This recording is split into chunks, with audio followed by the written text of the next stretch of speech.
A very lovely morning to all. I, Maria Carolyn Rebello, Assistant Professor in Biochemistry, extend a hearty welcome to all the participants on behalf of the Postgraduate Department of Biochemistry, DG Vaishnav College, for this international conference on nutraceuticals as immune boosters. DG Vaishnav College, a premier institution for higher education in Chennai, has always endeavored to impart holistic quality education to every student. In this vein, we, the biochemists of DG Vaishnav College, deem it our responsibility to enlighten the public in this current pandemic situation through the young minds of a society that food which contains nutraceuticals is essential to maintain good health. Hence, we are immensely happy to host this international conference on nutraceuticals as immune boosters. Prayer works wonders. Now, let us begin the event with a prayer song, followed by the inaugural ceremony, in which the pillar of our strength, Dr. P.T. Srinivasan, the head of the Department of Biochemistry, welcomes the gathering, and our dynamic principal, Dr. S. Santosh Babu, delivers the inaugural address.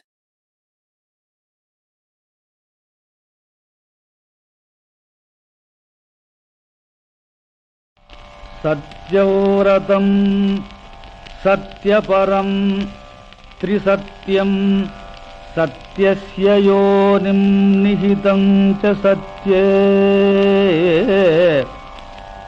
सत्यस्य सत्यं ऋतसत्यनेत्रं सत्यात्मकं त्वां शरणं प्रपन्नाः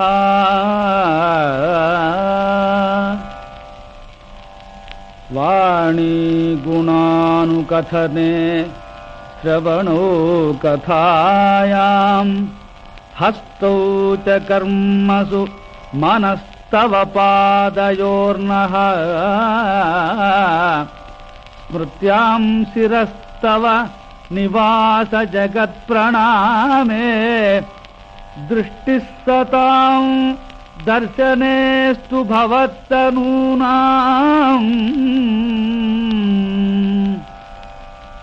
नमो भगवते तस्मै कृष्णायाद्भुतकर्मणे रूपनामविभेदेन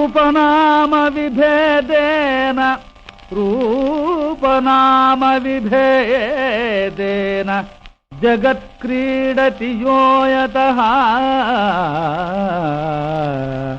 ॐ शान्ति शान्ति शान्ति।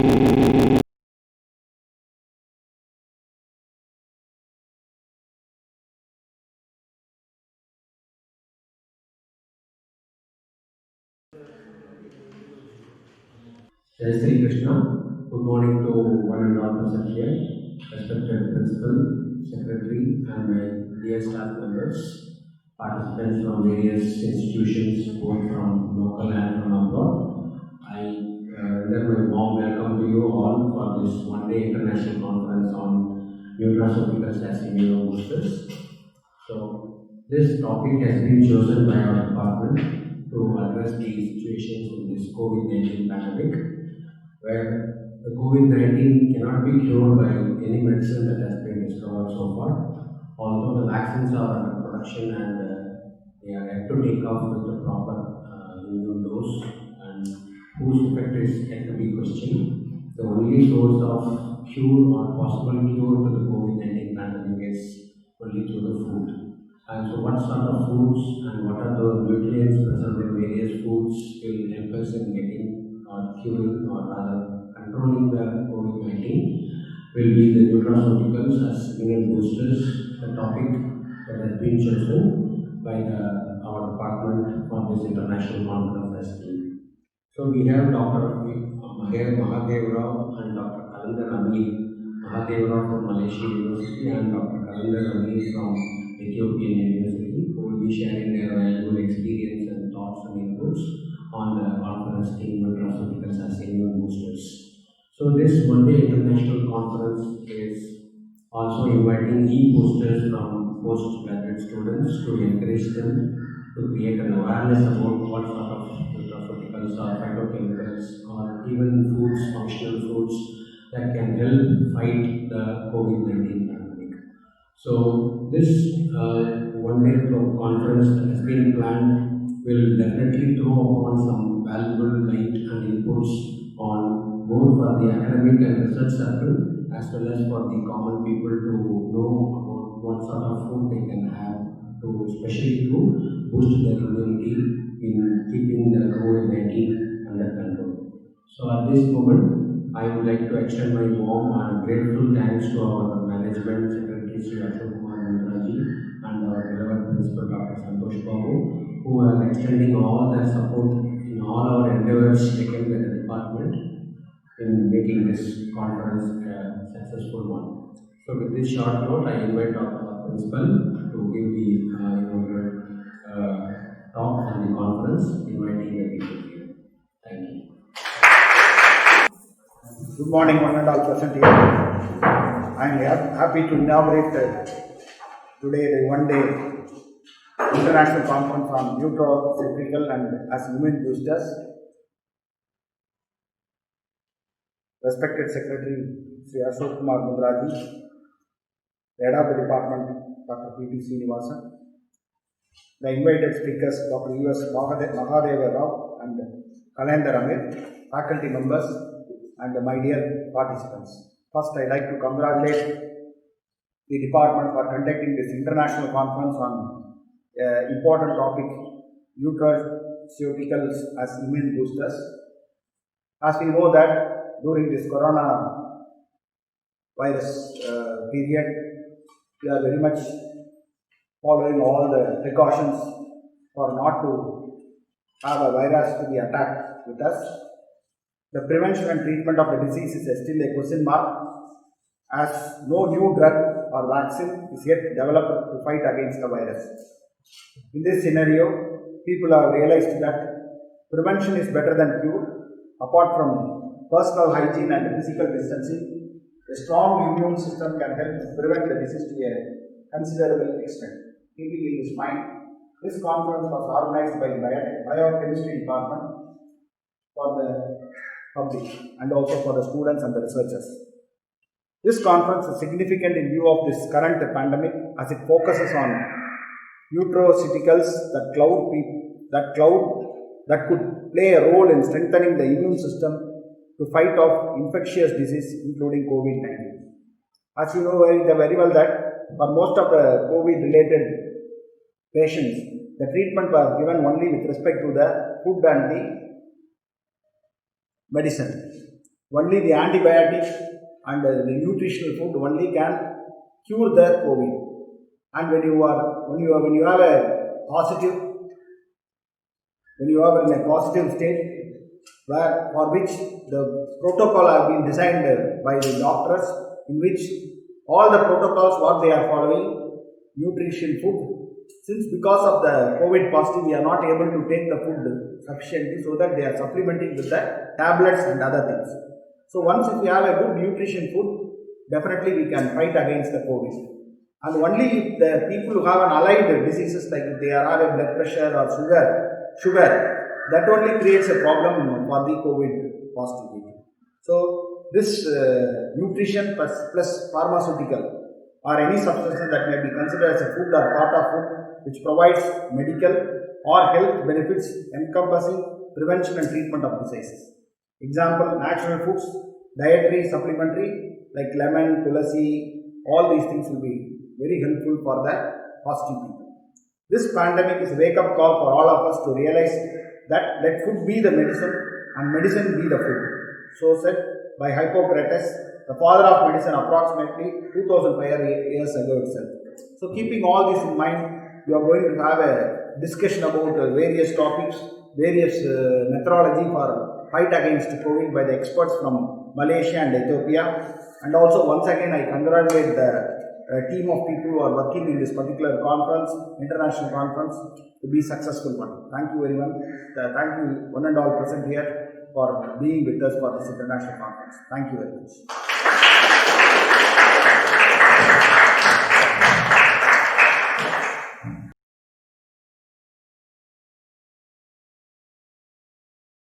Thank you, sir. I have a very pleasant duty of introducing Dr. U.S. Mahadeva Rao, the chief guest for this international conference on intracranial as immune boosters.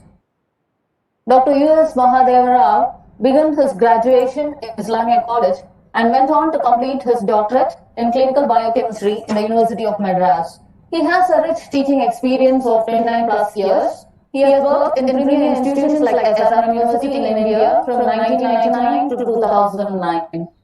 He was associated with various international projects and teaching in Ethiopia from 2009 to 2011 and is working in Malaysia from 2011 till date. Currently, he is a professor of biochemistry in the Faculty of Medicine, University Sultan Zainal Abidin, Malaysia. Dr. Rao has served as the chairman of the Biochemistry Board in the University of Madras and also as a member Board of Studies and Examination Board in Bharatiyar, Thiruvalluvar, JPL, Bharat and Satyabama University. Dr. Rao has guided 30 postgraduate students and been the thesis educator for almost 87 research scholars. He is a lifetime member of FICS and also the Indian Science Congress Association. To his credential, he has won many national and international awards for excellence in teaching and lifetime achievement awards both in India and Malaysia. Dr. Rao has published almost 110 plus research papers and conceptual review articles in peer-reviewed international journals. He has published 7 textbooks in the field of biochemistry like clinical biochemistry, general biochemistry, basics of molecular phylogeny, and research methodology.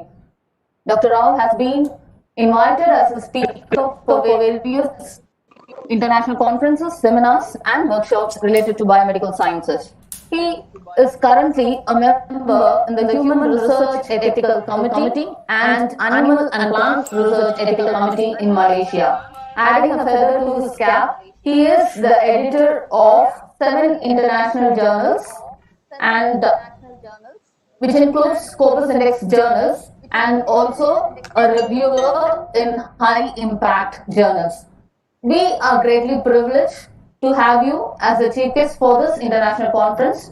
Welcome you, sir. Participants, kindly mute your video and audio to enjoy the presentation of the speaker. Welcome, sir.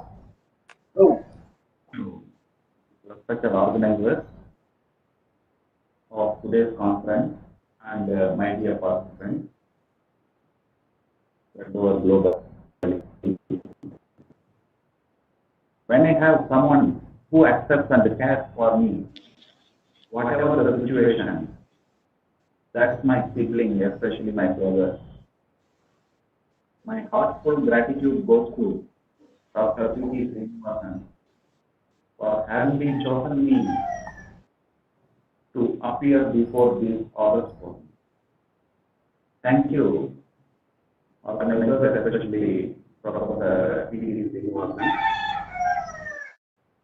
Indeed, I wonder, before I start my presentation, I would like to greet the institution also. Because I wonder the strong connection between the conference venue, that is the Arun Bakam, located in Chennai, and the host, B.G. Vaishnava College, CGV College. So really, I saw some connection, strong connection between the Arun Bakam and the DG. In the sense, the former word Arun Bakam means place of excellence, that is called Arumai, place of excellence. And the later DGV stands for its proof of testimony. So the excellence is named to the Vaishnava College. And the most mesmerizing, most scintillating, and most radiant acronym DGV, I would like to place the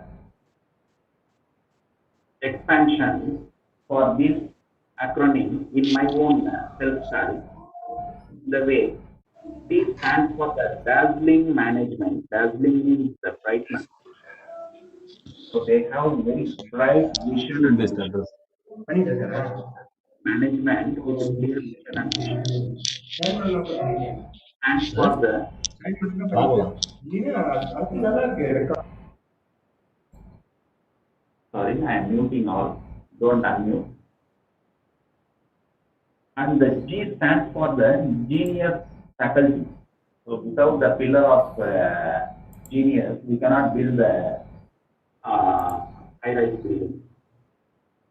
So such a genius is imbibed in the word DG. And last but not least, the V. The V stands for the valorous. Valorous means highly determined, confident, highly determined. The valorous is the word I would like to contribute to the alumni, the alma mater of DG Vaishnava and the present students of DG Vaishnava. So with this juncture, I would like to congratulate and thank the management as well as the faculty and students. Thank you. I wish as well the Department of Biochemistry, both faculty and students, shall pluck out innumerable awards, achievements, honors, outstanding creativity, and intellectual achievements under the able administration of and the guidance of Professor P.T. Srinivas. Well, and slowly I am entering into my area of presentation. In 2020, the most distressing or the horrifying negative word is positive. So if you see, I'm repeating, the most distressing and the horrifying word, negative word in 2020, in the year 2020 is positive. Though the entire world projected the year 2020 as their milestone for achievement or their progress and growth, as well as an individual, we might have promised or we might have dreamt many expectations in the year of 2020, but all ends up with vain. All ends up with vain. By leaving only two things. By leaving only two things. One is the lockdown and other one is the social distance. One is the lockdown and the other one is the social distance. So in this moment, in this juncture, Dr. APJ Abdul Kalam's quote I would like to present here. He said, sitting alone is better than walking with wrong people, which is the testimony of this foresight. So in this COVID crisis time, if you read again the quote, sitting alone is better than walking with wrong people. So he meant that the wrong people is the infectious people. We don't know who is the wrong people. So we are still searching, we are still trying to identify who is the wrong people. Well, I would like to modify the quote to suit with today's theme of the conference. So the immunoboosting and the nutraceuticals and the dietary pattern, everything today's conference theme. So I would like to rephrase the quote of our former president, Dr. APJ, in such a way, starving is better than consuming faded or the unhealthy diet. Starving is better than consuming faded or the unhealthy diet. To give further clarity, when I met with a saint or sage, a priest, when I met a saint and asked him about the dietary pattern, instantly he was telling, consume food once a day is a yogi. Yogi is someone who meditates and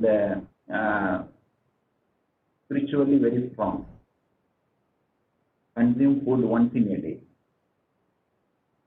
That's why most of the religions, they have some sort of fasting definition, 12 hours fasting, 14 hours fasting, intermittent fasting. All these ultimately enhance your fasting spiritual level. That is why consume food once in a day is called yogi. Then consume food twice a day is called bogi. Bogi is nothing but a foodie, one who eat all the time. Is a foodie, very good eater. That also says that same applied for twice a day only. And again he added, consume food thrice a day is a rogi. Consume food thrice a day is a rogi. So, to add further, I would like to share the presentation.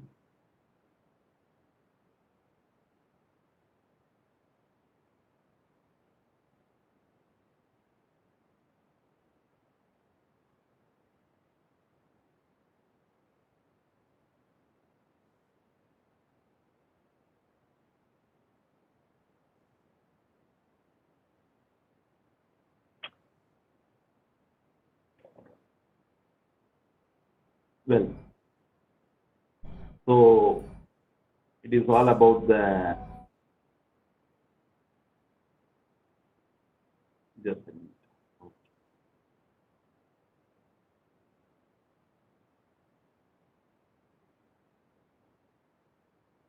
Nutraceuticals as the immunobooster, and the food as medicine. Food as medicine every day. Eat real food to heal. That is, we mean to say the off-cooked or the natural. And the real pharmacy in our concept is this thing. So here, one thing you just remember this, what the Moliere said. I will repeat again once in my presentation time. He said, one should eat to live, not live to eat. So we are what we eat, food as medicine. So Hippocrates, in the era of BC, before Christ 400, he was regarded as the father of medicine, a Greek physician. He is basically a Greek physician, regarded as the father of medicine. He said, eat food like medicine. Eat food like medicine. Say, he meant that eating food like morning some vegetables, some pulses, some fruits, or in the afternoon some cereals, some green leafy vegetables, some grains, some nuts, some balanced, something balanced. If you forego this, you are forced to eat the medicine like your food. So the concept of Hippocrates quote is, eat food like medicine, else otherwise medicine will become your inevitable portion of your food. So what it means, the inevitable portion of food, say the degenerative disorders, what are all we come across, like the arthritis, some tablets, some blood pressure, some tablets, some cancer, some chemotherapy. Nowadays the chemotherapy, they design in such a way to give the tablet also. So the cardiovascular, lipid profile, that is all the tablets. Then cerebrovascular, Alzheimer's, then chronic obstructive pulmonary disorder, then diabetes, depressive disorder. Even depression is also a degenerative disorder. Then vitamin deficient, mineral deficient, at least some 5 or 6 tablets if you consume, then that becomes a major portion of your food. So that becomes like a food. That is what the meaning of Hippocrates. Well foresighted in the era of 400. So miraculous. Okay. To clash with this, Lucretius, in the era of 75 BC, after the Hippocrates, some 200 or 250 years later, or 300 years later, he made a something contradictory statement, but it also helped the human population in such a way. He meant more things about the food allergy and the food intolerance. So according to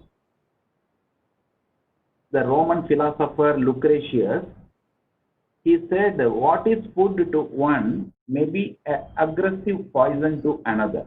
I am repeating just this. What is food to one may be an aggressive poison. The word, the fierce or the aggressive is underlined. Poison to another. In this way, he paved way to the recent concept of food allergy and the food intolerance. So what is the logic behind this, the mechanism behind this? The body generates the inflammatory response in the terms of histamine, etc., against the allergen.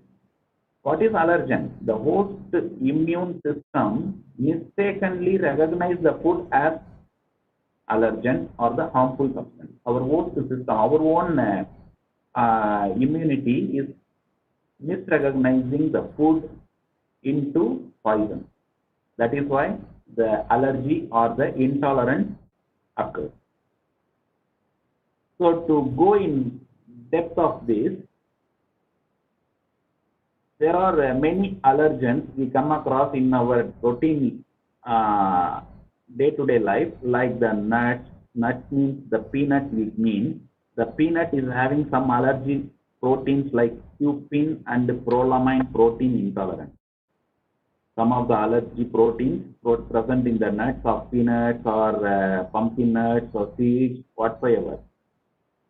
And wheat, the gluten intolerance, the soya, lecithin intolerance, then the egg allergy we call ovomucoid protein intolerance, and the cheese, casein protein intolerance. Last but not least, the cow milk is having the lactose sugar intolerance. Lactose sugar intolerance. Okay. How does the food intolerance affect? Just for your info, I have given there are 3 areas. As I told you in my definition of food intolerance, the inflammation is the main area we have to concentrate. The second area is the main theme of our intolerance. But in reality, are we eating really balanced, nutritious, and unadulterated food? The 3 terms, just remember, are we really eating the balanced food, nutritious food, or unadulterated food? Because according to the Molière statement, as I told you in the beginning, eat food to live and not live to eat food. So we have to eat food only for our living sake, as a balanced, nutritious, unadulterated. Then only we can live healthily. So living is nothing but, it is a great term we call including the health. It is not only meant for something other than health, it is meant for health also. So to gain the health, according to the Molière, if you remember the statement, what we said in the beginning, eat food to live and not live to eat food, he meant to say, decrease the quantity of food intake and increase the quality of food intake. So the quality in the term, there are 3 terms we mean. One is the balanced diet, nutritious diet, unadulterated diet.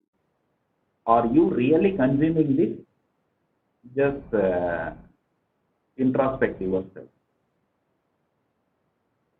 If you say, yes, I am consuming in that way, then you can reverse your chronic degenerative disease.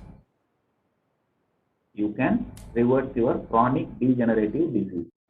But in reality, what we consume, now I come to that 99.99% of our human population, what we consume.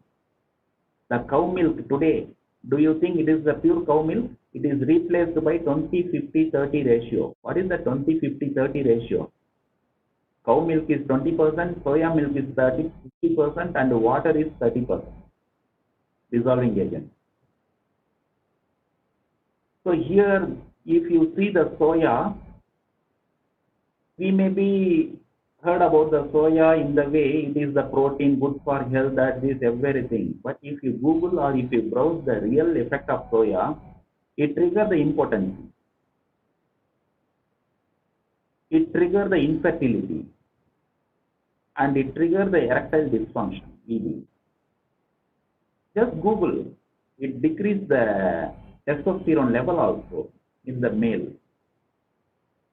So all these polycystic ovary syndrome in the female, the infertility, most of the infertility clinic, they arise only in the city belt area, not in the village, because the village, they consume the cow milk original. But in the city, in the name of cow milk, they consume the 20, 50, 30 ratio of milk. Well, I am giving another example of what the reality in our food consumption. Almond is replaced by the benzaldehyde in the food industry. Almond is replaced by the benzaldehyde in food industry. So what is the effect of benzaldehyde? It triggers the shortness of breath. It causes the shortness of breath. It causes the dizziness. It triggers the skin rashes, skin rash, etc., etc. So without further delay, I want to go for another example also. Suppose we go for lemon juice in the some star hotel. Without lemon peel or without lemon extract, we get some very clear juice. Do you think it is the real juice? If you consume, then you can understand there is some difference between the real juice and this the ordered syrup. It is a syrup made from the citral. Citral is the chemical extracted from the petrochemical byproduct. If you constantly consuming this citral-based lemon juice, though the citral can be extracted from the lemon leaf and the lemon peel also, but considering the quantity of harvest, they go for alternate product of harvesting, like petroleum byproduct. So this will cause nausea, vomit, diarrhea, etc., etc., even up to the level of stomach pain. Okay. Loaded to this, again I am coming back to the what reality we are in our food consumption. Loaded to this, in our daily food, we are habituated to add food additive, food colorant, and food flavor, food preservative in the name of monosodium glutamate, that is so-called still debating the Ajinomoto, the monosodium glutamate. And last but not least, the food grain production time, they are applying the fertilizer and the pesticide. Okay, so to overcome these immunity compromising issues, we need nutraceutical or the functional food. Here we have to concentrate our slides. So to overcome all these balanced diet, nutritious diet, unadulterated food, all these we can attain through this nutraceutical or the functional food. Here, what is essential we are taking as a capsulated or a powdered form, and then you can take whatever the junk food you want. At the maximum, we can compromise in that way only. So, to beat the above unpleasant scenario, we can suggest this nutraceutical or the functional food concept. So, it is a hybrid term, the nutraceutical, derived the safety from nutritional supplement. If you see the diagram, the safety aspect we attain through the nutritional supplement, and the efficacy, the drug efficacy we attain through the pharmaceutical product.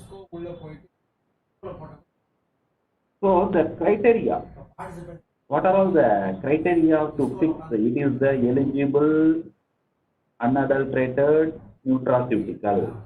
There are many criteria that I wanted to share here.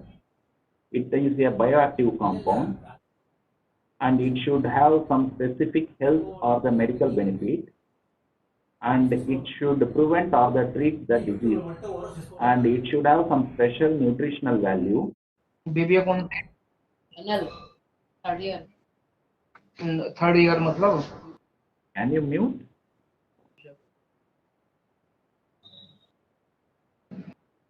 Hemant का phone आया, उनका paper का phone आ रहा है, result आ गया हमारा।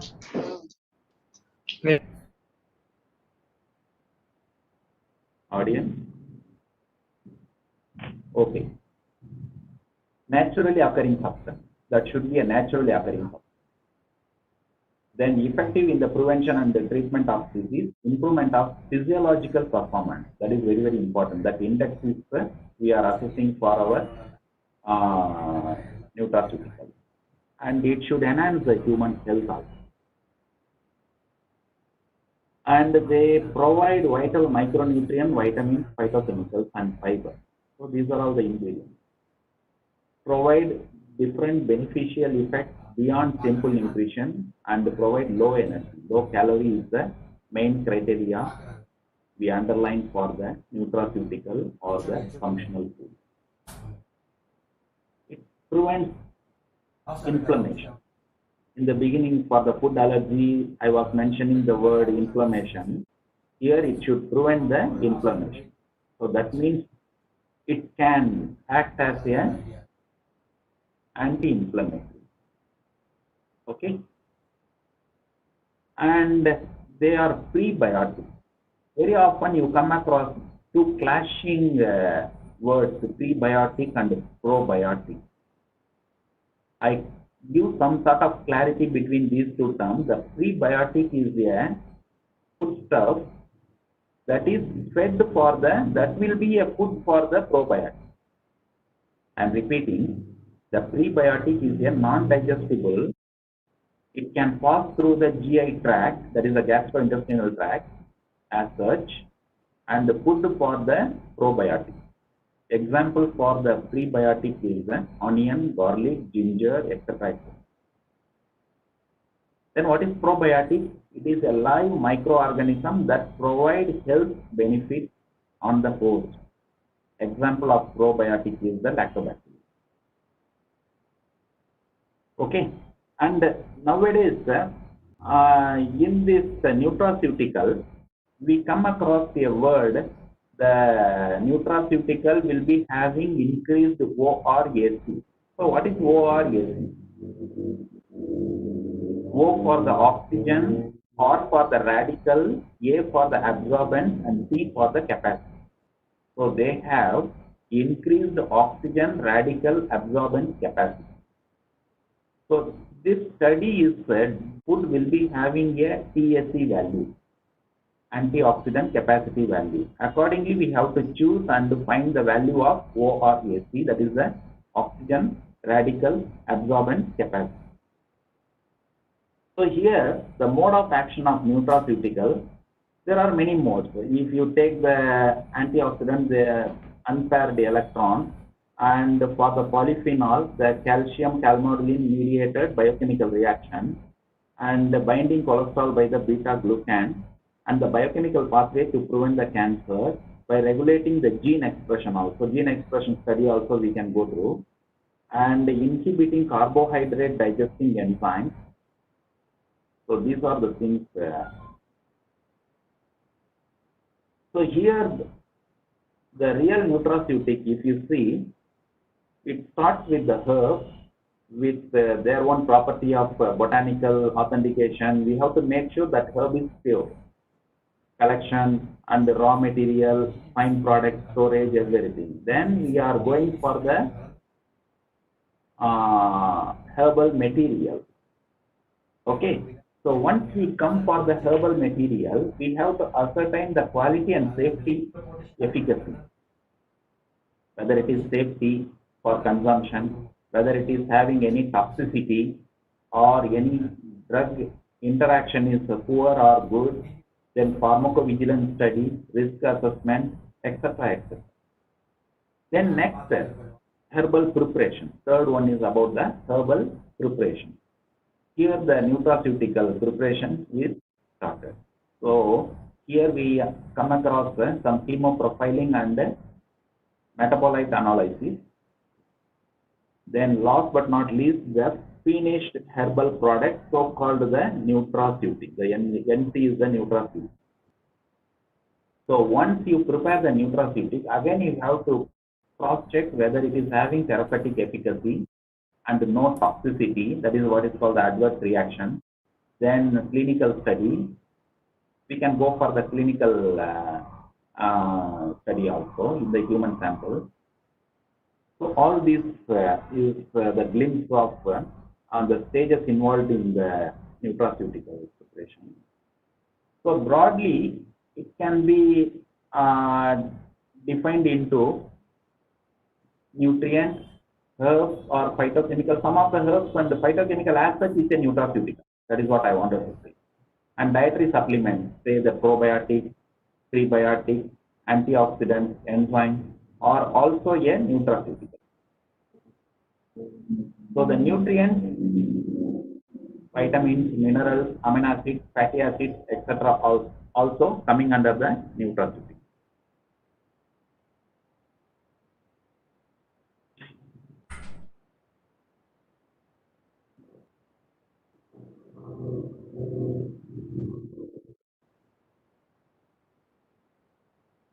Audience, you can raise your question in the later phase.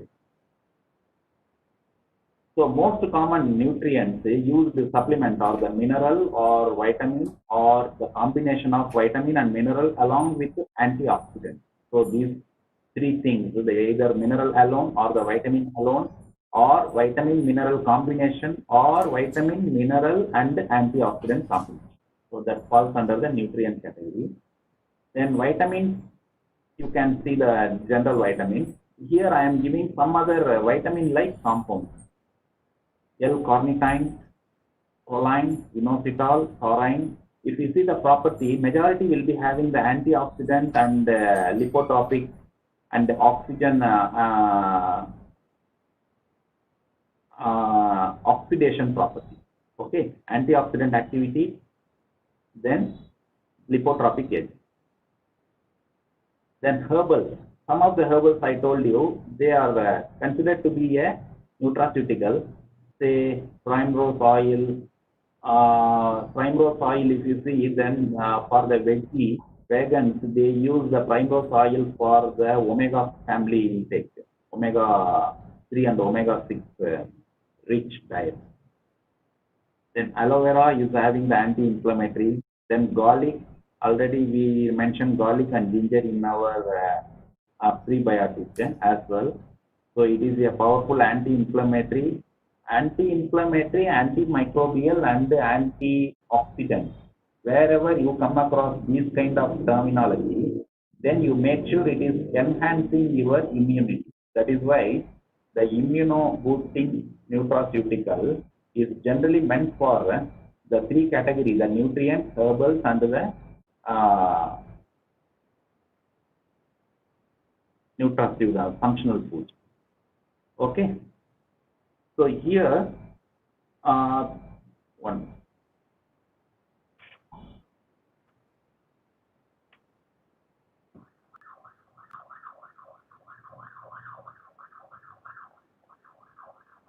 The aloe vera, anti-inflammatory.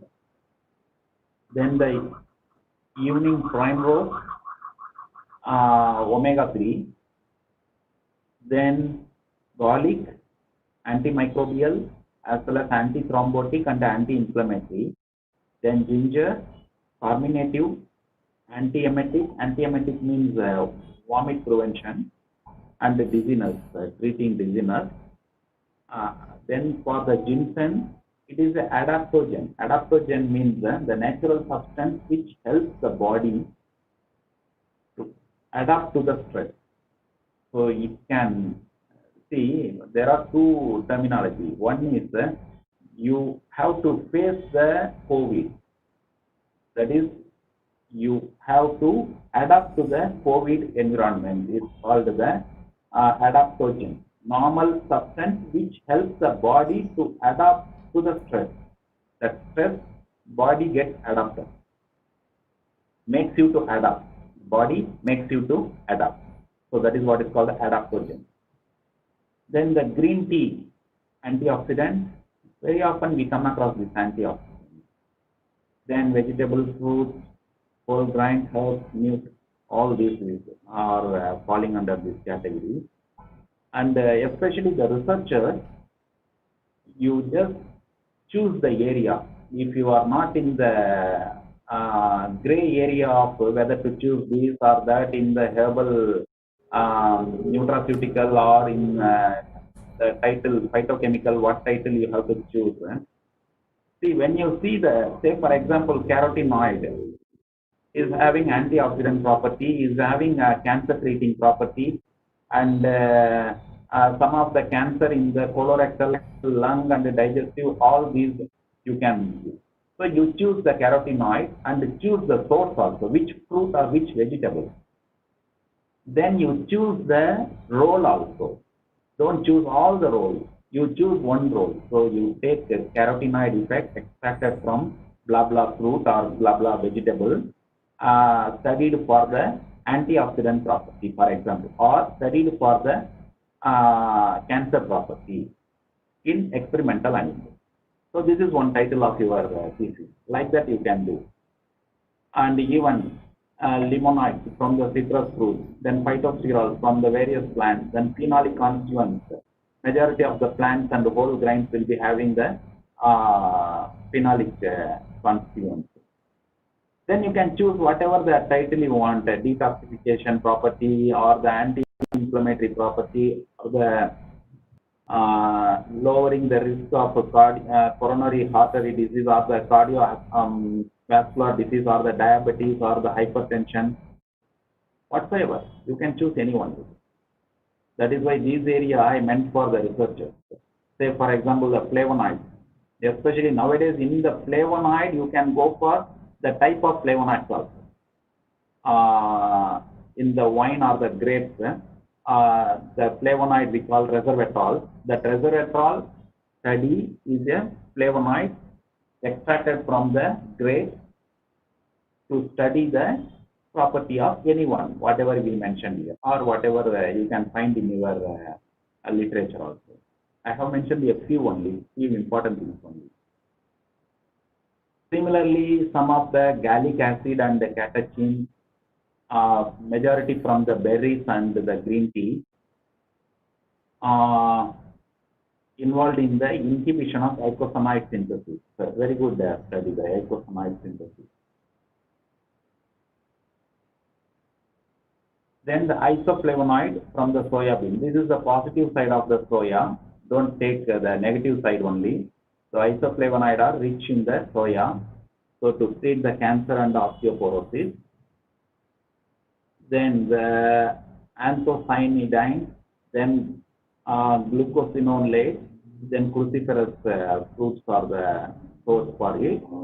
Then indole, then fiber, then various vegetables and fruits are having the fiber. It can protect the fiber is, especially the dietary fiber is important to protect against the colorectal disease, even up to the level of cancer prevention. So the nutraceutical source function I am depicting in other way. Again I am repeating, but in different examples, with different examples. See, this is the nutraceutical. Allicin is the nutraceutical. So you can choose the title allicin. What is the source? Either this or that, whatever it is depicted in the picture. And the function, it can reduce the risk of cancer and the cardiovascular disease.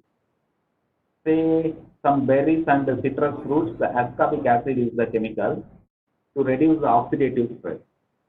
So the lipid peroxidation is decreased.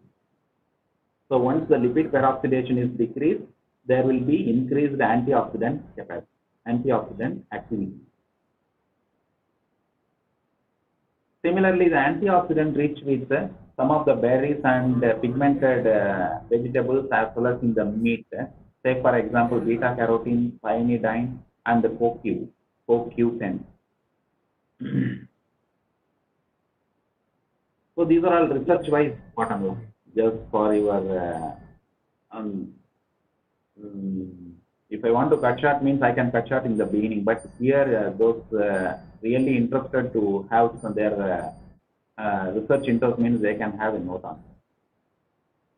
especially the chili is anti-inflammatory and antioxidant with the nutraceutical chemical involved in present in the chili, and the insoluble fiber as we mentioned earlier. Then flavonoids, as I told you, இந்த முதல்ல இது காமிச்சது கொஞ்ச நேரம் முன்னாடி.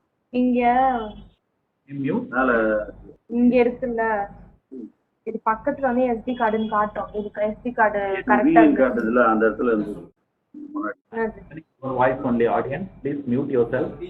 Memory card இதுக்கு பக்கத்துல வரணும் SD கார்டு. அப்பதான் வந்து நீ இங்க அதுல வந்து மாத்த வீ முடியும். போடலாம் அங்க இருந்து நான் சொல்றேன். Professor BTS. Yes sir. இந்த மெமரி கார்டு மெமரி கார்டுலாம் இருக்கு. அது எப்படி காட்டும்னு காட்டுறேன். Participants, you are requested to mute yourself. Participants, your attention please. You are requested to mute yourself. Thank you. Okay. Then the flavonoid, especially as I mentioned, the resveratrol, etc., that can lower the cholesterol level, anti-carcinogenic and antioxidant. And the anti-cancer agent, the indoles, the cruciferous, foods, then the soya and the legumes, the isothiocyanate and the delta limonoids are acting as the vital anti-cancer agent. Then the wheat bran is a good source of beta glucan. It can lower the lipid level. Then it can be found in the derived from the extracted from the soya. It can lower the LDL level, and the egg is being rich with it is a antioxidant and improves the vision. Then the CLA. What is the CLA? It is present in the milk and the meat. It is the conjugated linoleic acid. The CLA is the conjugated linoleic acid, and the DHA can reduce the CVD. The omega 3 or omega 6 cod liver oil or the fish oil, because the DHA stands for the docosahexaenoic acid, and the EPA is nothing but the eicosapentaenoic acid. So docosahexaenoic acid and eicosapentaenoic are the good source extracted from the fish cod liver oil. It can reduce the cardiovascular. Then the choline. The choline, Alzheimer's disease, and it is present in the meat and the egg. So these are all the methods to enhance the active components in food. Just I am reading this. The diet to get maximum level of active components, combination of food ingredients rich in nutraceuticals, fortifying the food with the active ingredients. Then fermentation. Fermentation of food is enhancing the nutraceutic value. Okay. So again, in the other way, some of the food, say tomato, rich of lycopene, then heart disease, then isagula, then psyllium, high cholesterol, then what is the isagula or the psyllium I mentioned? Psyllium is a nutraceutical compound and the food is isagula. It is a dietary fiber rich. Plant genus is Plantago. Those who are good in botany can understand this. Plantago, used for the production of mucilage. Used for the production of mucilage for the constipation problem. Okay.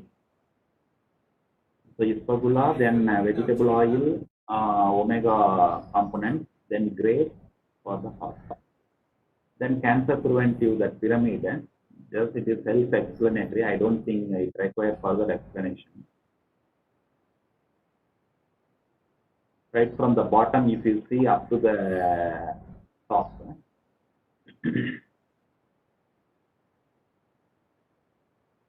Then some of the added spicy things I want to add, some 2-3 slides.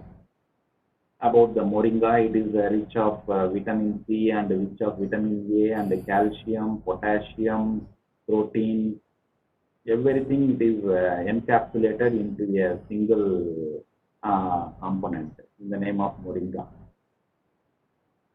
It is a growing multivitamin at your doorstep.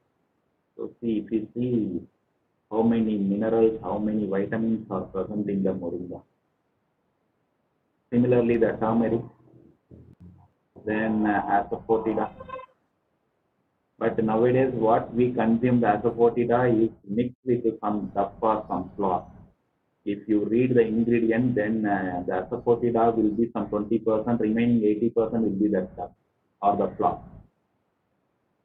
Okay, because the real medicinal property of asafoetida is something miraculous, but we are consuming in the name of asafoetida some, I can honestly say it is adulterated.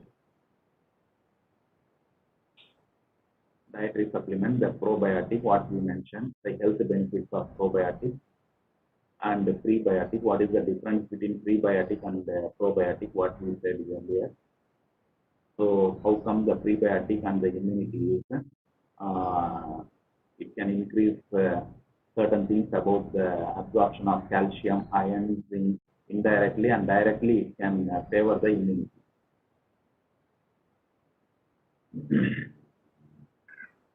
Enhances the secretion of IgA also. So even the gut immunity is also increased. Then antioxidants. I think you will be having some sound knowledge about the antioxidants. And it's also falling under the category of the nutraceutical or the functional food. So these are all some of the health benefits of consuming antioxidants. Enzymes. Some of the enzymes act as an nutraceutical, I said. So the examples it is given here. So I would like to thank the organizers and the presenters, participants for your patience in listening. And I also welcome my best friend Dr. Kalandar from Ethiopia to this August gathering. I forgot to mention in the beginning, sorry.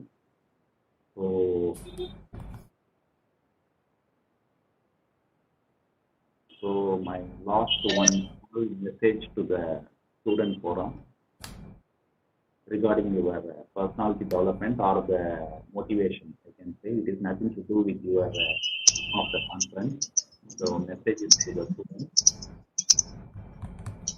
Because some of the students may be having some complex of inferiority. So to get away from, we need to read this message every day. Thank you. Thank you. Pass the mic to the admin. Thank you, sir. Thank you very much, sir. Thank you so much for your presentation. And we are also very thankful for your patience in the beginning of the program. It was as much a pleasure to have you in our midst as much as you said it was a pleasure to be associated with our college. This is Sangeeta Satyanarayan, Assistant Professor from the Department of Biochemistry, DG Vaishnav College. Sir, your presentation has been viewed both on Cisco WebEx as well as on YouTube live streaming. We have around 300 participants who have attended your presentation. We have a few queries, sir, on your talk. Can I bring up the questions for discussion, sir?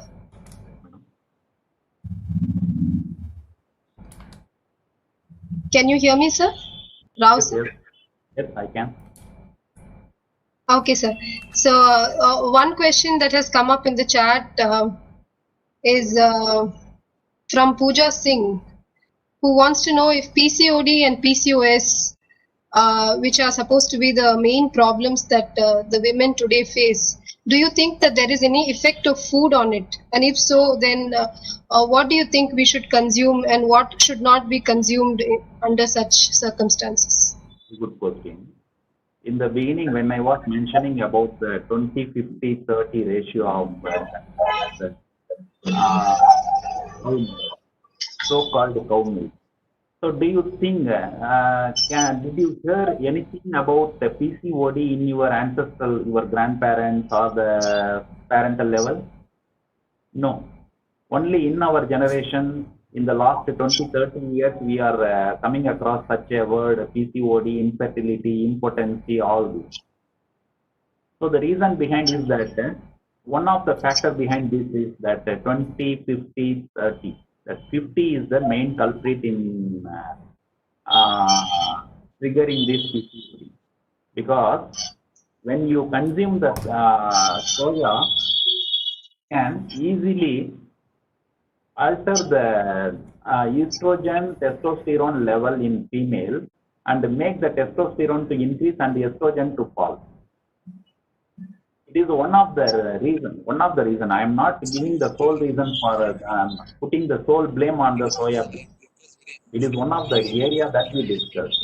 So likewise, we have to avoid certain things to get away from the PCOD. So, okay. After once the PCOD is set, then we need to go for a strenuous weight reduction formula. Rigorous weight reduction formula. We need to go for rigorous weight reduction formula. Then, with that weight reduction formula, the obesity, if it goes down, then well, your PCOD is going down. Otherwise, if you keep on fasting without any activity, then no use. Fasting can make you weak only, not you reduce your weight. I don't think fasting will have effect on your to nullify your obesity. Because we need some physical activity. Every day, morning 1 hour, evening 1 hour. Morning in the form of aerobics, evening in the form of yoga, or something meaningful to your body activity. That is good. Okay? Right. Yes, sir. Thank you, sir. Point well taken. Actually, you've given us the other dimension also. Merely eating good food is not enough. We'll have to take care of physical activity also. Thank you, sir. Thank you so much. We have received a lot of comments appreciating your presentation. There are no more questions in the chat box. Is there any audience who has any question to ask?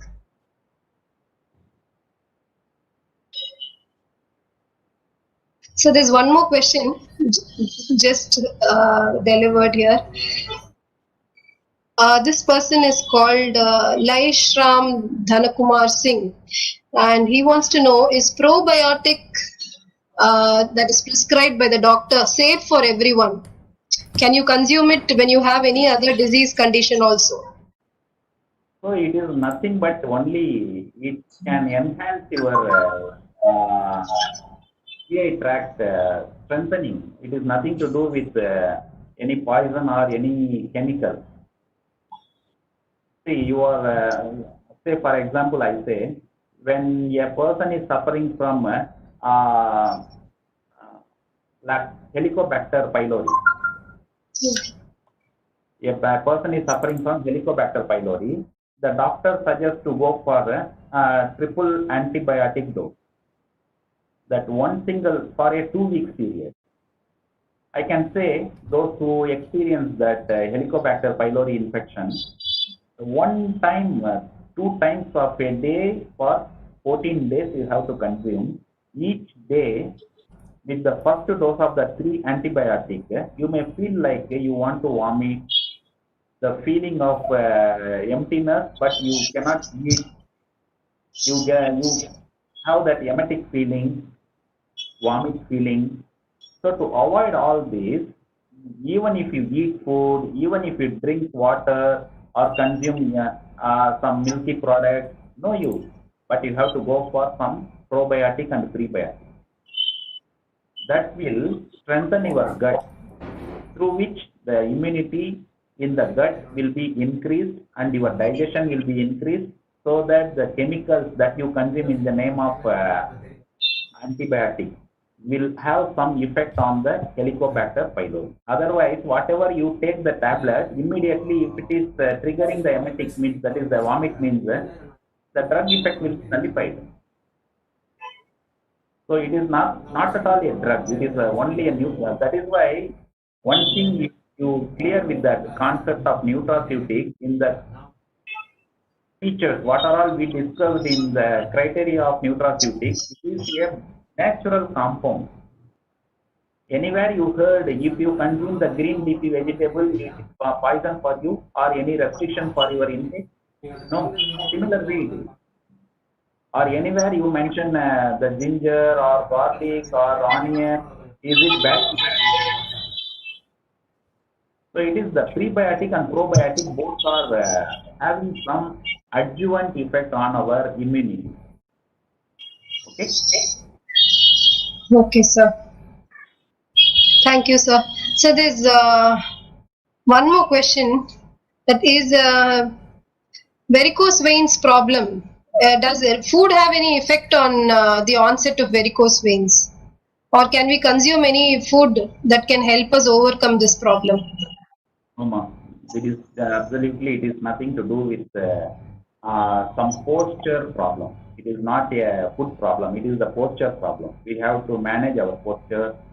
So some of the people who are all exposed to constantly standing, some security job, something, this is something away from the diet. If, Right, sir. Right, sir. Thank you so much, sir. Actually, you can also see the chat box. A lot of participants are pouring in their appreciation for your presentation. There is someone who has also made a personal remark saying that you remind him so much of his mentor with all the positive remarks that you have made during your presentation. Thank you so much, sir. It was so much a pleasure having you with us. Thank you, sir. He was my master student from Nigeria. Okay. So, a very nice comment. I am also reading that. Thank you. Thank you, And sir. Anna from Indonesia, he is also in the chat box. Okay. So for the doctoral program, he is my student. Going to Right. Right, right. memory class. Thank you. Very interesting. Thank you, sir. Thank you so much. Thank you, sir. Thank you, sir and ma'am, for the nice interactive session. Dear friends, it's time to move on to yet another scintillating speech by our speaker for the day, Dr. Kalandar Ramesh. Here comes Ms. Sneha Satapathy, a budding biochemist of DGVC, to introduce the speaker. A very good morning to everyone who have joined us today for this International League Conference on nutraceuticals as immune boosters. It is my pleasure to introduce you all to the speaker of the day, Dr. Kalandar Amir, who is currently working as an associate professor at the Department of Biochemistry, School of Medicine, College of Health and Medical Science, Haramaya University, Ethiopia. He pursued his BSc in Biochemistry from Islamia College, Tamil Nadu, and Masters and PhD in Biochemistry from University of Madras. Dr. Amir is best known as a dynamic convincer with excellent communication and leadership skills in biochemistry. He is a result-oriented professional with over 2 decades of rich and extensive experience in teaching, educational assessment, classroom presentation, and student relations for specific biochemistry modules to medical, paramedical, biomedical, and health sciences at undergraduate and postgraduate levels. He is best recognized for Rashtriya Vidya Saraswati Puraskar by the International Institute of Education and Management, Delhi in the year 2004 and Eminent Citizen of India Award by National and International Compendium, New Delhi in the year 2005. He has played a key role as research papers reviewer for the Chinese Journal of Integrative Medicine, International Journal of Pharmacology and Toxicology, including Journal of Taiba University of Medical Sciences, and many other reputed journals as well. His PhD work was on assessment and removal of toxic heavy metals using plant barks. He also has presented several research papers in national, international conferences and seminars as well. Dr. Amir has authored 2 books titled Basics of Molecular Phylogeny and Endocrinology, Metabolism, Biochemistry for Nutrition, and MCQs for medical students. He is here today to share an energetic and refreshing perspective on nutraceuticals as immune boosters. We welcome you, sir. Thank you.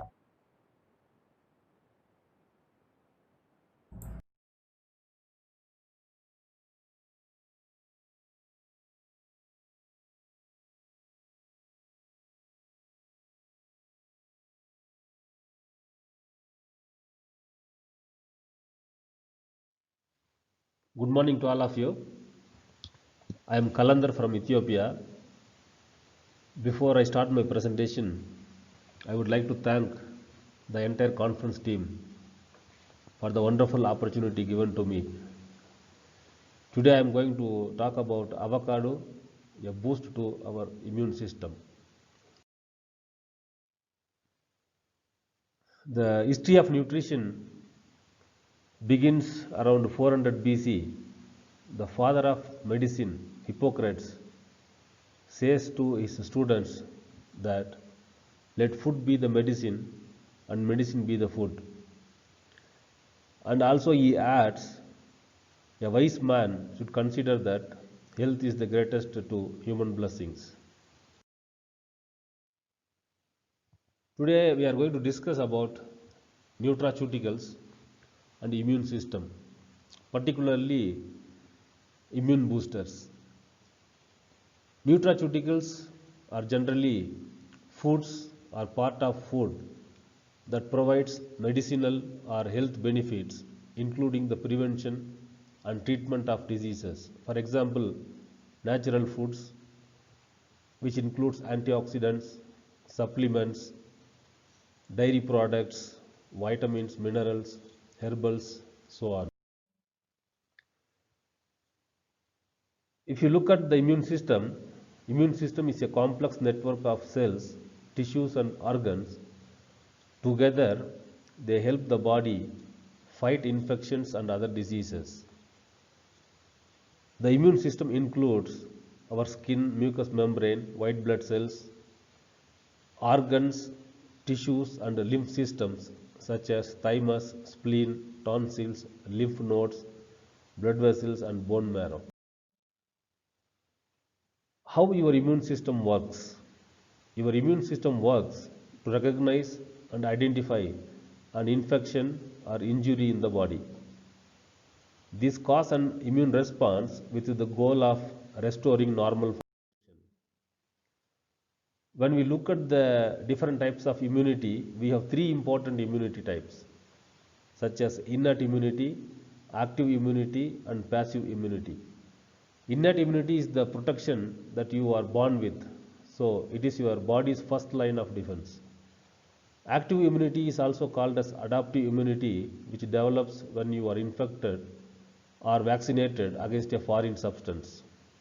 Passive immunity happens when you receive antibodies to a disease instead of making them through your own immune system. Let us talk about immune boosters. To boost immunity means intake of certain food that provides additional benefits to the body. To boost immunity, it's important to take the right kind of foods in the right quantities. Several researches indicates that foods that has vitamin C are huge immune boosters, specifically for flu and common cold. Due to COVID-19, during this pandemic period, you may be watching lots of messages which are circulated in the social media and which gives the information about immune boosting foods. Can we really boost our immune system? Many immunologists says that the concept of boosting your immune system is inaccurate. There is also widely held confusion about how your immune system functions and how your body is designed to combat diseases and infections. So, you actually don't want your immune system to be stronger. You just want it to be balanced. Attempting to boost the cells of your immune system is especially complicated because there are so many different kinds of cells in the immune system that responds to many different microbes in very different ways. So, which cells you need to boost and in what quantity or in what number? So far, scientists do not know the answer. The body is continuously generating immune cells and it produces many more lymphocytes that it can possibly use. The extra cells remove themselves through cell death, which is called apoptosis. So no one knows how many cells or what the best mix of cells the immune system needs to function at its optimum level. So there is no way to fast track a healthier immune system. There is a lot of buzz right now about ways to boost immunity to fight COVID-19. But there is no one superfood, supplement or magic bullet that will render you impervious to viruses and respiratory infections. Especially during an outbreak, a short-term healthy eating plan is not enough to reduce your risk. A sustained long game approach to building immunity makes more sense. Our diet has a very deep relationship with our immune system. So strengthening your immune system through multiple self-care channels like healthy diet, regular exercise and mental health care is the most effective way to boost your immune system. And building a healthy diet begins with focusing on what we eat and our relationship with the food which we eat. Eating pattern gives us adequate amounts of micronutrients that are linked with the immune system like zinc, iron, vitamin A, vitamin C, vitamin E and vitamin 6. For example, zinc is very important in wound healing process. Similarly, iron aids in non-specific immunity, the body's first line of defense. So the nutrients listed here all are linked to our immune system. If you look at the immune cells, which plays a vital role against any infections, also face danger when the level of free radicals increases in the cell. So when the free radicals increases in the cell, they damage DNA, proteins and lipids. When free radicals damages the DNA, which leads to altered gene expression, which leads to depletion of ATP and energy production in the cell. Similarly, free radicals also damages the proteins and lipids through several biochemical mechanisms. These processes finally lead to cell injury and cell death, so the cell may finally become inactive. So how can we stop this cell damage? What can stop these free radicals? So the answer is here, antioxidants can very well and very much stop the damage caused by free radicals to the cell. So here is the magic fruit, avocado, as a potential source of antioxidants. Avocados are loaded with powerful antioxidants that can protect our immune cells. So generally the antioxidants in the avocado neutralizes the free radicals so that the free radicals are scavenged or removed from the cells. So avocado is really incredibly nutritious. It provides a substantial amount of monounsaturated fat that is called good fat, and it also provides nearly 20 vitamins and minerals such as vitamin C, E, K and B6, as well as riboflavin, niacin, folate, pantothenic acid, magnesium and potassium. There are also some special phytochemicals in the avocado like lutein, beta carotene and omega-6 fatty acids. The nutrition and phytochemical composition of avocado is given in the table, so I hope you understand what the avocado can provide to us. Has avocado's mineral composition: calcium, iron, magnesium, phosphorus, potassium, sodium, zinc, copper, manganese and selenium. So all these minerals are loaded in the avocado. So as a single source, you can get all these from the fruit. Here is the list of vitamins and phytochemicals of as avocado, and you may see some of the important phytochemicals as vitamin C. Per 100 gram of the fruit, it contains almost 8.80 milligram of vitamin C. Look at the folic acid concentration, 86 microgram per 100 gram. See carotene, lutein and zeaxanthin. Then vitamin E, which is also an important antioxidant. So all these phytochemicals are really loaded in the avocado. When you look at the lipid parts, because people always believe that this avocado is a fatty fruit, but they don't know that the kind of fat present in the avocado are a good kind. So if you look at the profile of fatty acids or lipids, the avocado contains saturated and more of unsaturated fatty acids than some special lipids like stigmasterol, camphorsterol and beta cytosterol, and there is no cholesterol in this avocado. So comparing to the kind of fatty acids in the avocado, most fat is unsaturated, especially monounsaturated and polyunsaturated fatty acids.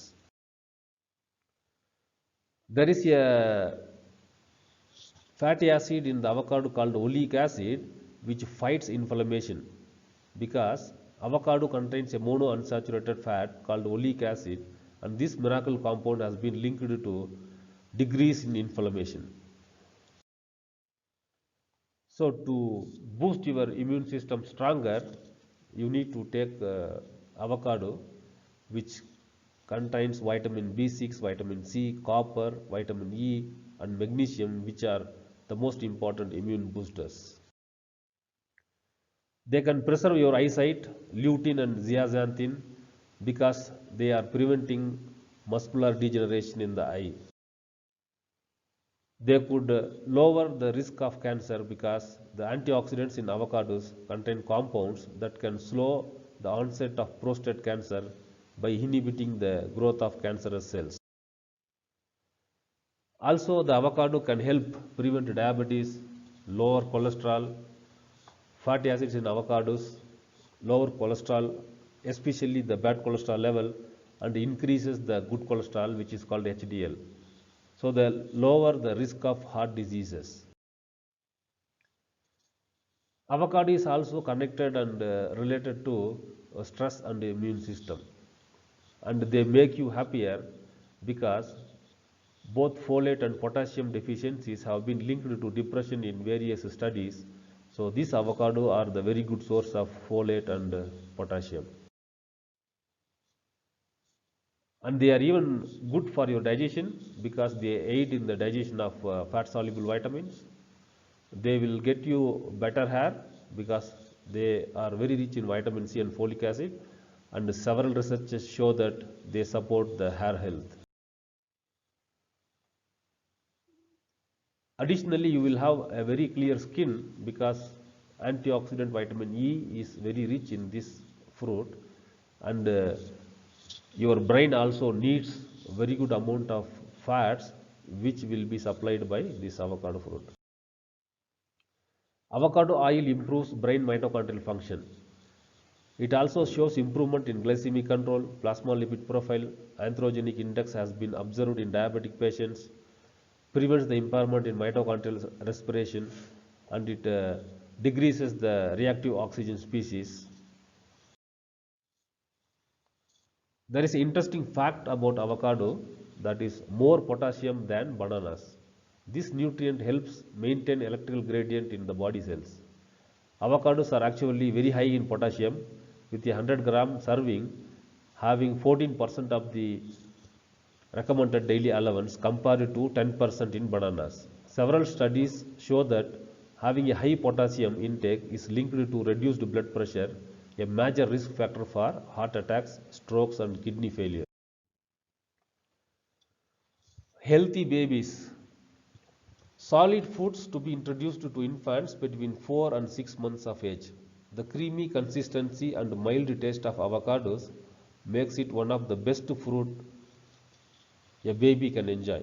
1/5 of a medium avocado has 50 calories along with 3.5 grams of unsaturated fats, which are known to be important for the normal growth and development of the central nervous system and brain. Some researches also shows that eating avocado may help you lose weight and to maintain a healthy weight. So please take home the message that have adequate intake of antioxidants, eat a real food-based diet, fruits and vegetables. So overall eating pattern is very important in order to control and prevent diseases. Eat a diet with a variety than to concentrate on individual foods. Thank you.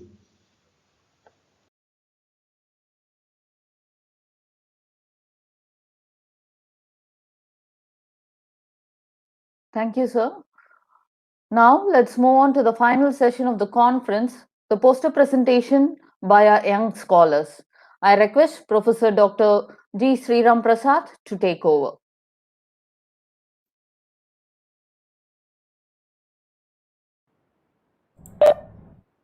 A very good afternoon to one and all. Now we are about to enter poster presentation session. General instruction for the participants. The presenters are required to unmute themselves and start their presentation. The time given for the presentation is about 1 minute. And now the selected participants are, I'll tell the topic, cardamom in the treatment of triple negative breast cancer by Pooja and Afroz Farsana. You can share the screen, ma. Pooja, are you there? Just a minute, sir.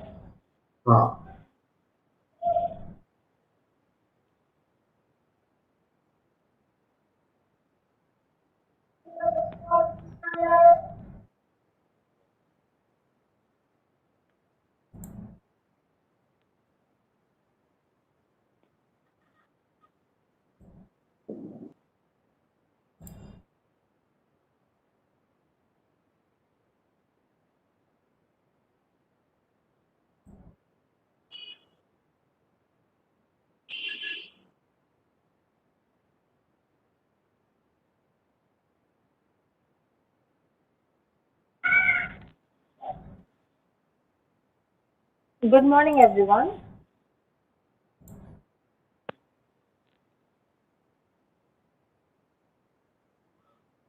Good morning, everyone. This is Afroz Farsana from BSA Crescent Institute of Science and Technology. We are currently pursuing a B.Tech. Excuse me, ma'am. Technology. Can you just zoom your Yes, screen? sir. Can you just zoom your screen? The slide is not that much visible, ma'am. Poster is not that much visible. Now, sir, Yes, is yes, it yes, visible ma'am. right now? Yes, ma'am. You can start, ma'am.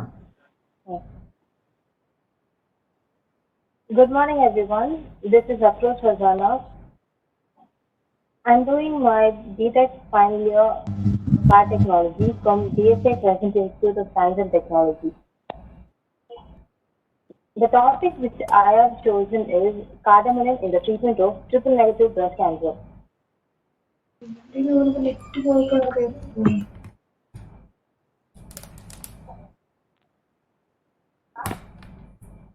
Triple negative breast cancer is a major type of breast cancer and it is very difficult to treat as this triple negative breast cancer doesn't have the hormones like estrogen, progesterone and the HER2 protein. So it requires the special kind of treatment like normally a cancer is treated either by surgical method or by radiation or by chemotherapy. But this type of cancer, we need to treat it by all the combination of all the three methods. And the 5-year period of this breast cancer is curable, and the 5-year period for 5-year survival period for this cancer is about 70 to 77%. So in this review, we are using cardamom as a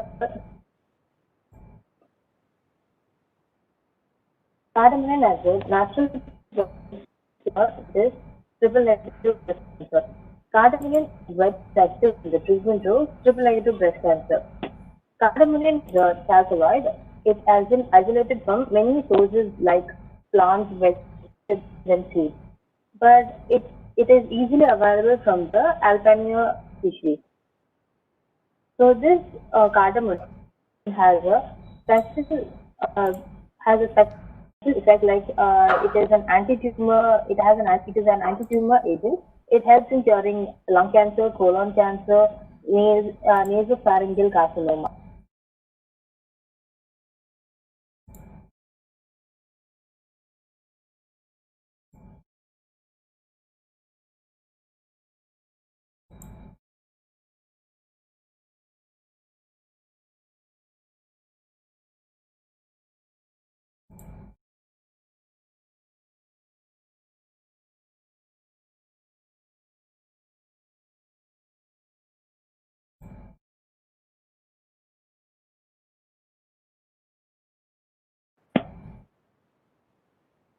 In the material method, I have listed what are the methods we are going to use in the in vivo and the in vitro methods. In vitro, we need to purchase the cell line from a company or from an institute. And in vivo, we have to purchase an animal. We are using an animal, like we need to purchase a nude mice for treating the cancer cells. First, we will select the cells. First is the cell culture. The cell culture cell line which we are going to use is MDA MD231 cells. First, we will purchase these cells from the Chinese Academy of Sciences. After purchasing the cell line, we will maintain it in a DXE medium, which is a Dalbeckius modified Eagle medium. And these cells will be given fetal botulinum, penicillin, and streptomycin for growth. Next step is cell viability assay. These cells, which are maintained in the DMA medium, will be given cardamom at different concentrations, like 10 micrograms, 20 micrograms, 30, 40, and at different intervals of time. Like they will be incubated for 24 to 72 hours in the CTK medium, which is a cell cycle analysis kit. Madam, excuse me, madam. Next is the yes? Sorry for the disturbance, ma'am. Can you just move on to result section, ma'am? Because it's time, ma'am. Almost 3 minutes over. Yes, 4 minutes over, ma'am. That's why. Oh, okay. I'll move on. Your screen is not visible, ma'am. Now is it visible? No, ma'am. No, ma'am. Your screen is not visible. Okay. Just a minute.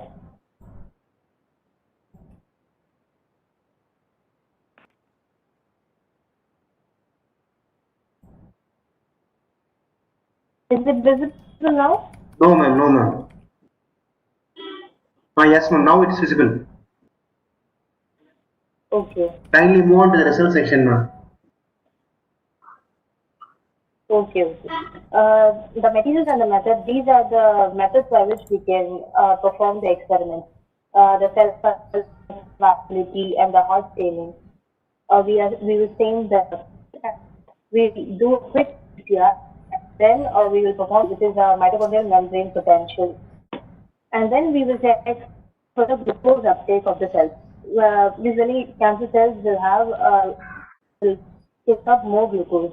So we will check for the glucose and then its content. Also the end product of glycolysis, so we that also. And ROS, reactive oxygen species, the amount of reactive oxygen species present in the cancer cells also we will check.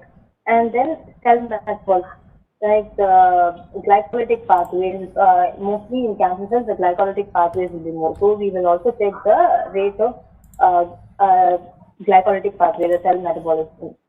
And then we will move on to the animal treatment, which is the in vitro method.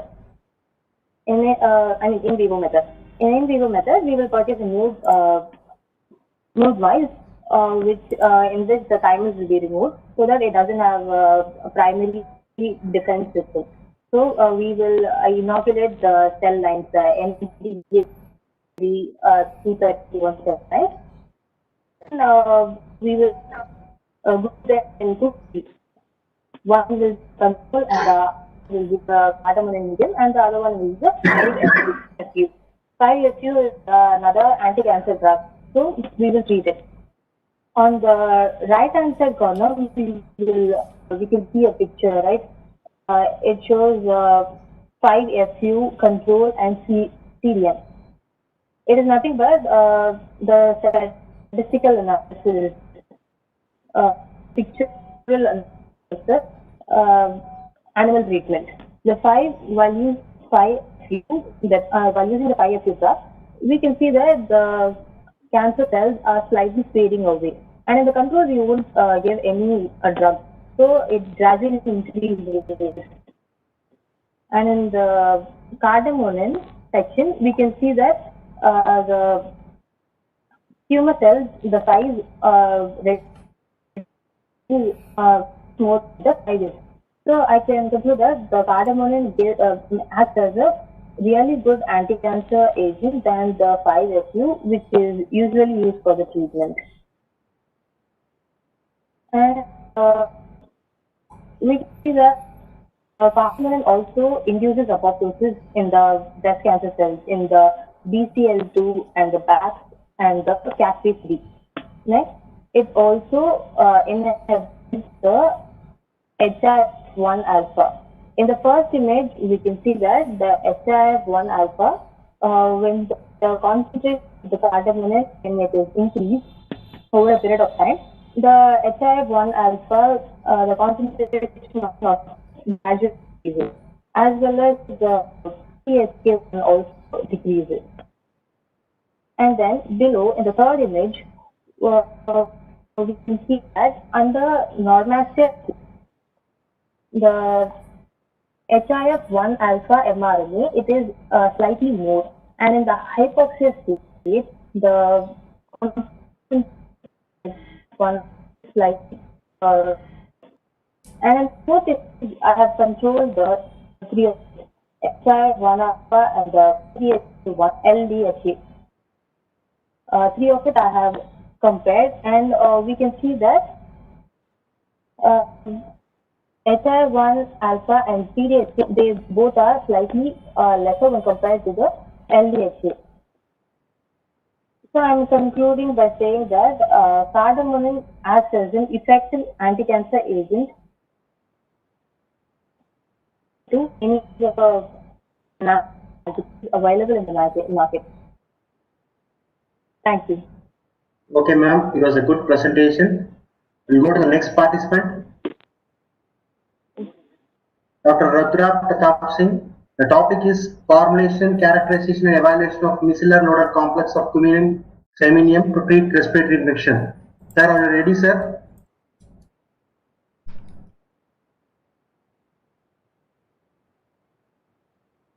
Hello.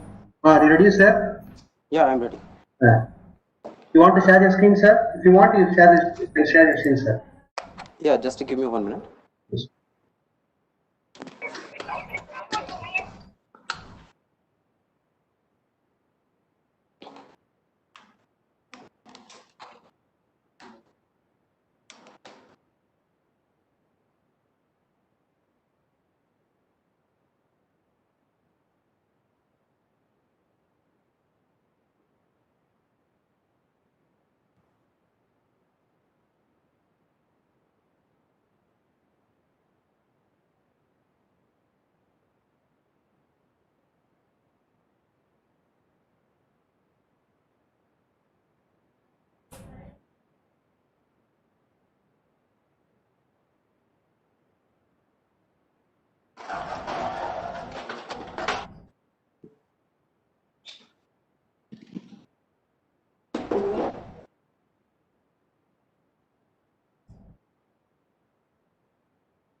If there is any problem, let me know, sir, so that I can share the screen.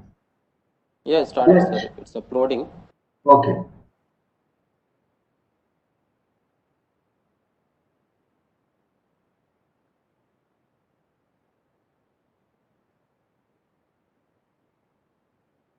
Meanwhile, the next presenter will be Kalomi Mohammad Lanan. Please be ready with the presentation, sir. Impact of medicinal plants on SARS-CoV, SARS-CoV-2 and influenza virus in India. Kindly be ready with the presentation, sir.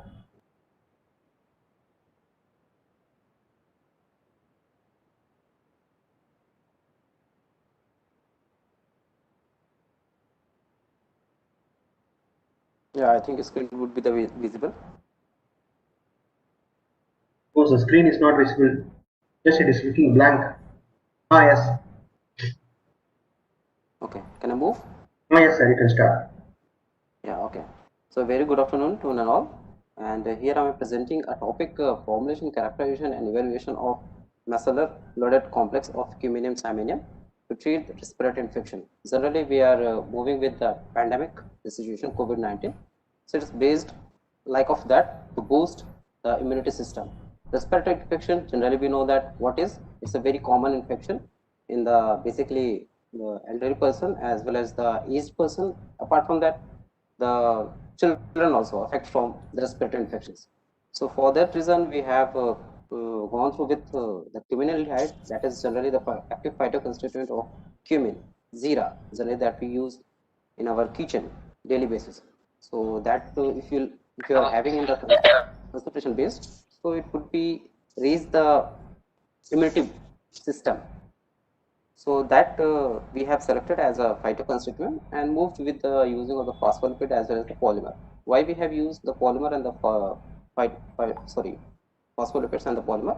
The reason behind that, because the cumin having the some problem like less solubility, less viability, as well as the less retention time in the body. So for that reason, we have combined with the polymer and the phospholipids to make its micellar complex, and generally micellar complex give the very good improved absorption as well as the viability of the lipid compatible molecular complexes. So that's why we've decided to formulate two kind of the formulation. One was like using of only the phospholipid, and one was the mixing of the phospholipid and the polymer together with the drug. So two formulations, two kind of the formulation we have done. And apart from that, in case of the optimization and evaluation cases, we have compared the both kind of the formulation with the phospholipid and with the phospholipid and the polymer. So moving to the optimization and the characterization sections, there we have did the solubility study, entrapment efficiency, drug loading, etc. kind of the parameters to evaluate all the formulations, and further we have done the optimization by the different parameters.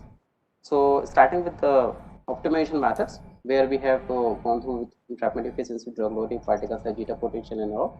So we have got the good result to get the CM3 and the LMC3. That was the like optimized formulations, and those optimized formulations we have gone through with the in vitro antioxidant study that was done by the DPPH study. In vitro microbial study was also done on the non-pathogenic microbes like Staphylococcus aureus and E. coli. Apart from that, one more study was done, in vitro drug release and in vitro anti-inflammatory study that was on human blood cells. So concluding of those all the study, we have got the good results, significant results, as well as the sustained based formulations. So that was confirmed by the in vivo study that was also done on the animal rabbit to get the good data. So yeah, this was the PK/PD study that was confirming the conclusive part of whatever we have received the significant results by antioxidant or anti-inflammatory or antimicrobial. So it was confirming that whatever the CLP3 or the CLMC3, whatever we have received, that was overwhelming the CP3. It means the combining the drug with the polymer as well as the phospholipid, it was confirming it could be a good alternative treatment to treat the respiratory infections. So in this part, generally we have focused on the non-pathogenic bacteria, that was Staphylococcus aureus and the E. coli. But in the future, we are planning to move with the pathogenic, like the TB bacteria or the virus, or maybe with pneumonia virus and the other things. So that was the conclusion and the future prospect of this particular topic. That's all, sir. Thank you, sir. Yeah. The next presenter, Kalomi Mohammad Lalan. Topic: the impact of medicinal plants on SARS-CoV, SARS-CoV-2, and influenza virus in India. Are you ready, sir?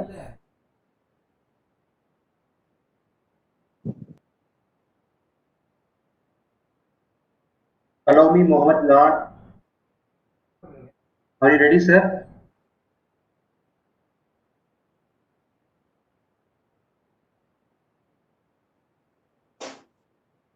Hello.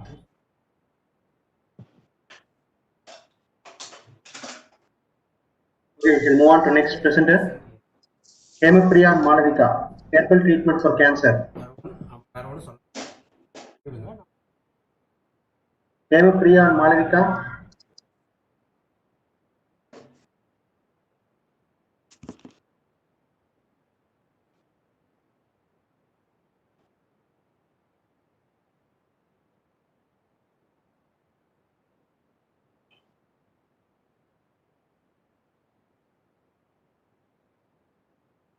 Denupriya and Malavika, are you ready?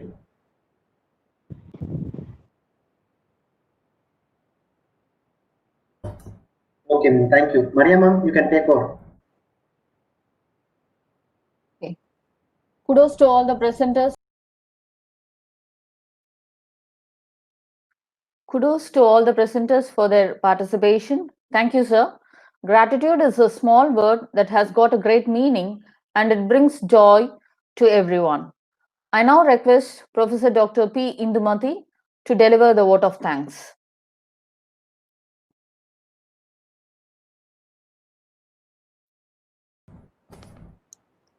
Jai Shri Krishna. Very good afternoon, respected dignitaries, teachers, and all my dear friends. I am really grateful for having given the chance to extend a vote of thanks to everyone present here.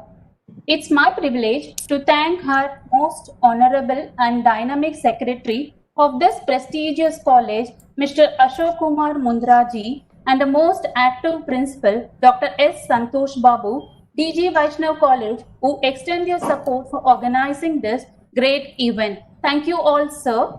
We have been fortunate to have the eminent person from academia, Dr. U.S. Mahadeva Rao, Chief Guest, Professor of Biochemistry, Faculty of Medicine, University Sultan Zainal Abidin, Malaysia. I'm sure that all the participants must have benefited by attending this e-conference, sir. I sincerely thank our invited speaker, Dr. Kalandar Amir, Associate Professor, Department of Biochemistry, School of Medicine, College of Health and Medical Sciences, Haramaya University, Ethiopia, for kindly accepting our invitation and gracing the conference with his valuable speech on immunity. Thank you, sir. I'm very much thankful to Professor P.T. Srinivasan, Head Department of Biochemistry, for continuous support and advices which have greatly helped towards a successful organization of this e-conference. I sincerely thank all the other steering staff members of all the organizing committee for taking efforts to make this e-conference possible. Thank you all. I also thank all other teaching and non-teaching staff members of our department and other departments too. My thanks also goes to technical staffs of Viscom department for the video coverage of inaugural function of today's conference.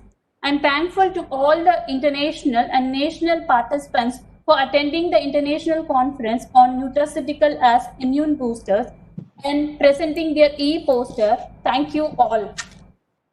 Last but not least, this event could not have been successful without the volunteers and the students in the organizing committee. Thank you so much, guys, for your efforts. Thank you, guys, for making this event successful with your contributions. As Thiruvalluvar quoted in couplet 945, Marubadillada undi marutunnin Urupadille uyirku. With self-deniality well, selected meal, so shall thy frame no sudden sickness feel. Meaning of it, there will be no disaster to one's life if one eats with moderation food that is not disagreeable. Nothing is permanent in this world. Have healthy food. Hello? Be healthy. Thank you all. Thank you, ma'am. Participants, kindly fill the feedback form using the link given in the chat box. Now that we have come to the end of the conference, I thank you all for your cooperation. Have a pleasant day. Thank you.